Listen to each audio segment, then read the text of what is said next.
some of the best modern films and shows explore identity. If you're anything like me, you'll have probably noticed a trend of films and streaming shows that are progressive in identity projection, but oddly morally empty. Think Emilia Perez, The Acolyte, Ironheart. These works weirdly center on characters who behave shittily, and yet are showcased and marketed, bafflingly, as heroes. The reason why is because the people that write them are shitty, awful, annoying people. You used to watch movies and play video games to get away from annoying people like that in real life, but now those annoying people in real life have put themselves into video games and there's no escape. He's out of line, but he's right. Well, no. All we ever care about is good storytelling, and we don't like second-rate entertainment written by identity junkies. The difference is storytelling integrity. Does the film earn its insights or just shovel them in? I'm disappointed in your species. At root, these stories often reflect a morally relativist worldview born from resentment, filtered through postmodern narrative structures, and decorated with progressive identity politics. A culture that wants to affirm identity, but has lost faith in shared ethics. This is a really good video already. Bro, he's cooking. Like, yeah, I think he's totally right about this.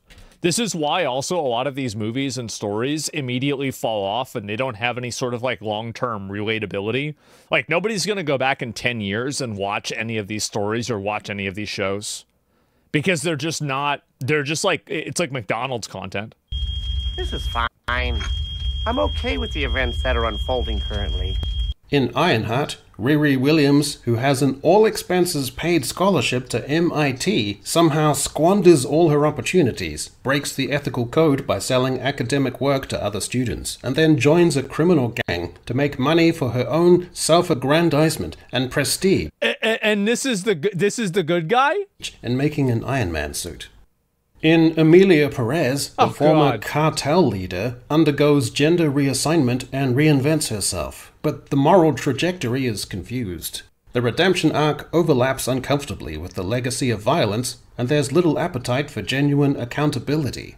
In The Acolyte, a coven of lesbian space witches try to live their lives, only for one of their ambiguously fertilized and birthed young twins to be separated by morally dubious Jedi, and then for one of the grown-up kids to fall in love with a psychopathic stranger who had earlier killed her friends and then go stone-faced and force-choke her mentor to death.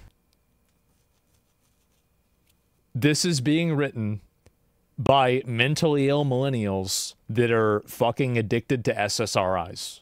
And the reason why they write characters like this is because this is how they are in real life. Underpinning is what we might call the trauma theory of identity, that systemic oppression and marginalization don't just condition life outcomes, they shape inner morality. In this framing, characters like Riri Williams or Emilia Perez's ethical violations are reframed as understandable, even sympathetic. Wrong. Look at Fight Club. Fight Club has that exact same mentality, and people loved it. The problem isn't the idea of theoretical morality inside of a society where you feel oppressed.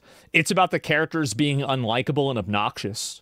And I think that you can find a lot of examples, like even Batman is kind of a good example of this as a baseline, that like you're kind of creating your own morality because the world around you won't do it. Subvert these norms doesn't therefore have to be bad. There is a horrible moral displacement. In this logic, who you are matters more than what you do. If your identity is marked as historically marginalized, then the narrative arc doesn't need to prove virtue through action. I think that this is also reinforced by journalism, is that I think journalists and people that are critics, like professional critics, there's like almost a toxic positivity to this, where a lot of them don't want to give negative criticism or negative feedback to shows that showcase like this type of identity politics, because they feel like it's against their worldview. They're captured? Yeah, they've been completely captured. How come unpopular ideas find their ways into shows that represent pop culture in the first place? The reason why is because those unpopular ideas are very strongly motivated. In a lot of the, historically, a lot of revolutions are not actually done by the majority of people.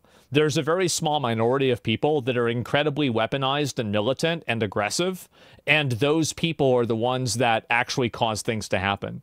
So it's because these people go out of their way to seek these power positions. That's the way, and that's the reason why it happens. Doesn't need to use her genius ethically to be good. Her genius exists in spite of the system. That fact alone could be treated as morally redemptive, slapping back even if she teams up with a bunch of criminals. This, of course, is a gross and weak abandoning of the idea of a moral compass, of innate values, and a refusal to let your circumstances dictate your behavior. And I think this is another big component, too, that, like, he's bringing up, is that whenever you have, you know, these, like, subjective moral systems that are based off of, like, any sort of, like, oh, well, this is okay because of, like, my upbringing. The problem also is that it limits the audience of a show like that to one specific culture. Like, for example, a movie like Lord of the Rings, or a show like, you know, The Lion King, or I don't know, like any old, like, Gladiator, right? Like, this is something that can be enjoyed by, like, almost every, like, Dragon Ball Z is another good example of this. All of these things can be enjoyed by generations of people worldwide. But whenever you create your identity and you create your struggle system around contemporary cultural identity politics, you limit the amount of audience that that show can ever even appeal to in the first place. It really puts perspective on things, though, doesn't it? Not too much. There's too much fucking perspective now. There's also an aesthetic layer, a kind of fashionable grimness. In these newer identity-driven narratives, moral ambiguity isn't used to interrogate the self. It's used to accessorize the self. It's a vibe. These characters are often written to be cool, edgy, or unapologetic. That's because the people that are writing them think that they are cool, edgy, and unapologetic. That's the reason why. It's because that's what they I was going to say that's what they are. That's not true. That's what they think they are. Narcissistic investment in identity itself as a form of prestige or moral high ground. In this reading, a character's identitarian life becomes a kind of permanent rebuttal to the surrounding world. Therefore, their choices need not be judged by conventional standards. Identity becomes its own moral currency. To transgress is not to sin. Bro, wait, was that Concord? Let me see. Next! We don't need more of these. They knew. If the system is rigged and irredeemable, if it isn't a level playing field, then morality itself becomes suspect. So do some dodgy shit or whatever. Oh, I've been internalizing a really complicated situation in my head. This, of course, is also a garbage outlook, because while temptation and wrestling and the threat of resentment brimming and spilling over is a real proposition for too many people, there are multiple better ways to contest the system through public service, creative expression, and music. So let's look at some contrasts and how identity can be explored on screen. It's insane the kind of problems that these people have, bro. Like, it's so annoying. Like, I see this with all the times with video games too. And like, if you just look at these people, like if you want to find out if a game's going to be good or not with like the story, just go find the Twitter accounts of like a few of the people that are the writers of the game. And just like, you know, if they're like posting like, yeah, I'm writing on this game. Okay, well, go look and see what the kind of stuff they say is. And if it's the kind of stuff that you all know what it is, the game's going to suck. It's going to be garbage. Get Out is not simply a horror film with racial themes, but a savvy indictment of liberal hypocrisy disguised in civility. It builds its commentary of race relations in America into the architecture of the plot, where the polite, progressive white family are not malevolent in the overt, backwoods racist sense, but are exploitative in a way that is far more insidious. They admire blackness, even as they appropriate and hollow it out. Jordan Peele marries genre elements of body horror, thriller, and surrealism to thematic depth. Everything from the use of silence to the claustrophobic camera work supports the central anxiety. Being seen not as a person, but as a body, as a vessel for someone else's narrative. Get Out doesn't shout its ideas at you, it lures you in. The whole movie is just white equals bad. I think that, like, I mean, again, a lot of things like that, I think you can explore topics like that that are mature and not necessarily have it be narrowed down to that. I like, this seems like the kind of, like, from like the way he's explaining it, this seems like the kind of passive, weird racism. There's a white family and like the black kid gets in the car and they turn on the hip hop song for him. Like that kind, they're like, oh, this one's for you, right? That's kind of what this seems like to me. It's a decent movie, yeah.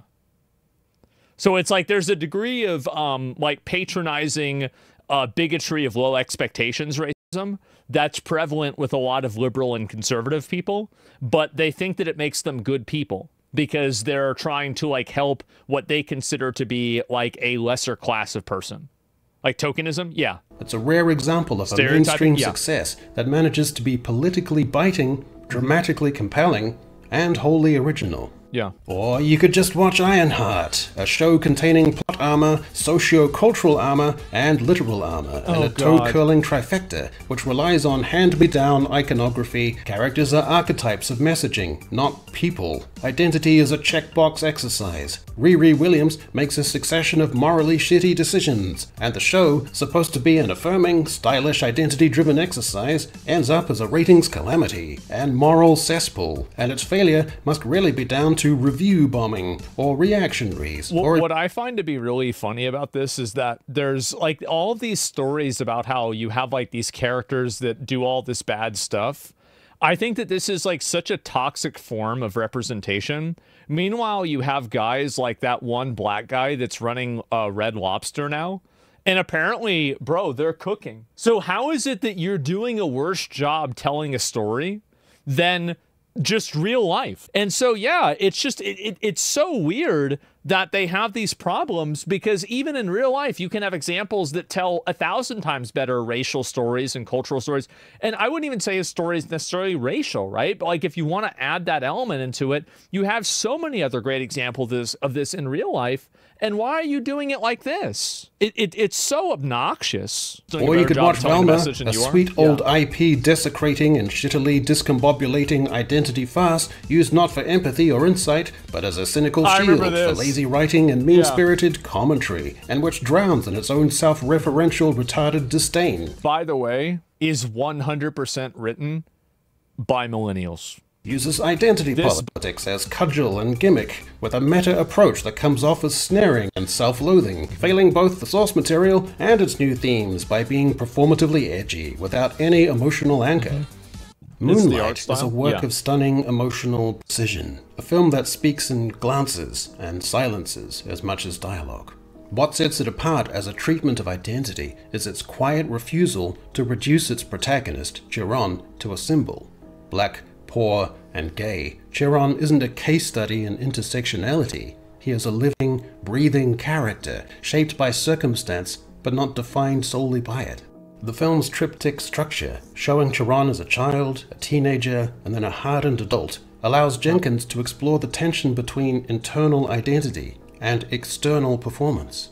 What does it mean to grow up in a world that punishes softness in black men? How do you protect your sense of self in such a world? And you can see how kind of the difference with this is that, like, these are ideas and themes that transcend an individual identity group, and they transcend a generation. Like, people will be able to watch a movie like this in, like, 50 years and be like, oh, yeah, I can get it, right? It's more genuine, right? It's genuine, it's direct. Jenkins answers these questions not racist statements, but with the gentle sway of the camera, the bath of blue light, the halting cadences of conversation.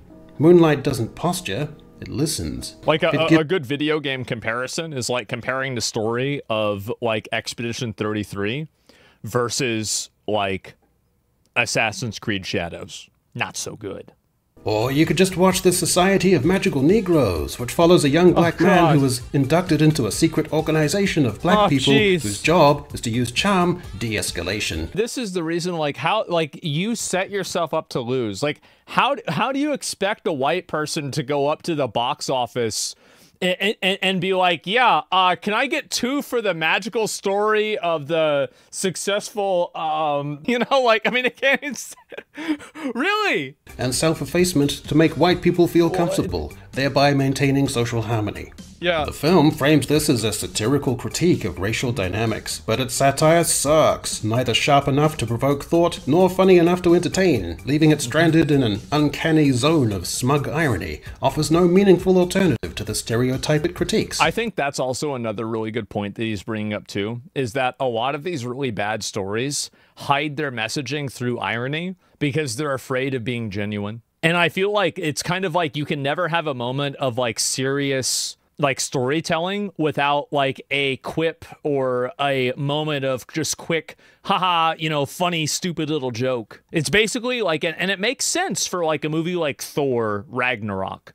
It's a fucking superhero movie, okay? Like it's supposed to be a comedy. It's a funny fucking action movie. But like whenever you're not doing that, and you're still using that same formula, it just doesn't work. Replacing nuance with quirk and moral clarity with self-conscious detachment and appeals to no one. Too glib for those seeking depth, too self-congratulatory for those craving subversion, and too soft for audiences who expect satire to bite. And just coming across as modern bollocks with no cultural impact. And that's another part of it too, is that I think in a lot of cases, a lot of the people that are writing these stories don't really understand how to write men's experiences in a way that is like it resonates with men, basically. I think this is a huge problem. And like I've noticed this a lot with stories. Blending body horror, social satire, and feminist allegory, the film centers on a middle-aged actress who undergoes a grotesque cosmetic transformation through an experimental procedure, a literal shedding of her physical self. What sets the substance apart is its willingness to plunge deep into the horror of feminine self-erasure. It doesn't just acknowledge the pressures placed on women to conform to ideals of youth, desirability, and public image. It embodies them graphically and viscerally. The horror elements aren't just stylistic flourishes, they're the natural extension of a system that devours female autonomy in the name of empowerment. It uses genre as a scalpel to dissect societal obsession with the body. The film is bold, enraged, and at times even camp. No, there's a lot of women that have this problem, like, I mean, about the idea of, like, you get older and then, like, people treat you differently, etc., because, like, you're not attractive to them in the same way anymore. Like, it's actually really bad. Like, I've seen it happen. Like, I'm now, you know, I'm an old man now. And so, like, I've seen this happen to, like, multiple women over the years, and it is really sad to see. Yeah, no, it's sad to see. What about dudes? Well, this is something that happens primarily to women.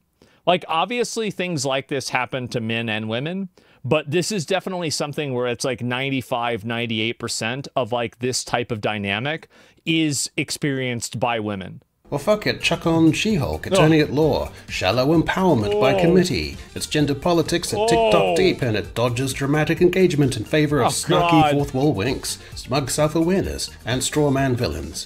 Identity is treated like a meme template, ready to post, shallowly drawn, and gone the next day. And remember, don't lecture her about controlling her anger because she does it infinitely more than you. And if the show's tanking, just do some clumsy fuck you to the haters at the end. Trolling the trolls, get it? Yeah, but it doesn't work because the show still goes out of business and that's it. Shekel market value for women is looking good. Old equals looking less good.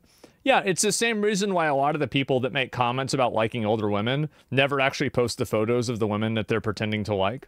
That's the reason why. And I think, again, like, just, you know, that's just the way it is. It's biology, right?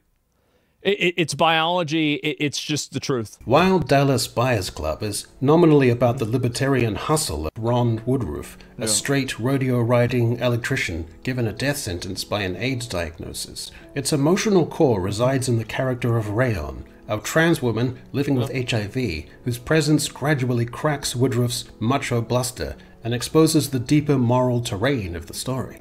Rayon is not framed as a political statement or sociological lesson. She's funny, tragic, wounded, and resilient. And crucially, she is allowed to be fully human. Her femininity isn't exaggerated into parody. I think that's also another thing, is that with a lot of the characters in like these stories that are written to be basically an identity group and not a person, that's exactly what they are. They don't have any personality, and they don't have anything really that they do themselves that like makes them interesting. And to the extent that they do, it's very one-dimensional, and they don't have any weaknesses. Like, I've noticed this a lot with like video games, where like you can have certain characters, and like whenever there are characters that are part of certain identity groups, you can almost guarantee that this character will be the morally good, you know, competent, correct character in most circumstances. And like, have you guys noticed that? The film finds extraordinary pathos in the small gestures, the way Rayon dresses for dignity, her moments of maternal care towards Ron, the unbearable pain in her eyes during a visit with her disapproving father. The character is drawn with enough specificity to avoid tokenism, and her relationship with Ron transcends the predictable arc of... And here's another reason why, too. This is another big factor. It's because the actors in this movie did a really good job doing the movie. And this is another factor that like isn't taken in consideration enough, is that a lot of these really shitty movies have shitty directors and shitty actors. They suck. So of course the movie's gonna suck. Well, I mean, what movie isn't, right? In almost all movies, they're hard carried by actors. It becomes something messier and more truthful, a reluctant alliance, grounded in shared vulnerability. Dallas Buyers Club succeeds in giving identity-based storytelling emotional heft because it doesn't isolate Rayon as other. It allows her interior life to unfold within the same moral frame as every other character. That's what makes her fate all the more devastating and meaningful. But Emilia Perez is also supposed to be about trans stuff, automatically elevating it to some kind of profound elevated status, automatically lending it some kind of gravitas and sense of meeting the moment, right? Never mind that it's a tonal grab bag of gender politics garbage, crime opera, and pop musical. A confused and garish visual and audio nightmare, where identity themes are rendered as surreal spectacle rather than human drama. It's so weird, isn't it? Like, it's so weird. The message of the movie is more important than a well-developed character. Yeah, I think so too. A lot of these stories are afraid to tell compelling characters that are in like negative positions. Like, they're afraid to tell compelling villain characters in a lot of different ways because they're worried that like people might identify with the villain, right? And the Penis to Vagina song will haunt our collective memories and be a worse imposition upon our collective musical sensibilities just weird, since that man. time U2 shoved their dreary new album onto everyone's playlist without asking. Yeah. And now that stupid fucking dogshit song is rattling around my head, and I need to go off and listen to literally anything else to purge it from my psyche. Oh my god. By the way, just before I go, you can now find me over on Substack. I actually think this was a really good video. I've never seen one of his videos before. I really like this. I think that this was very insightful.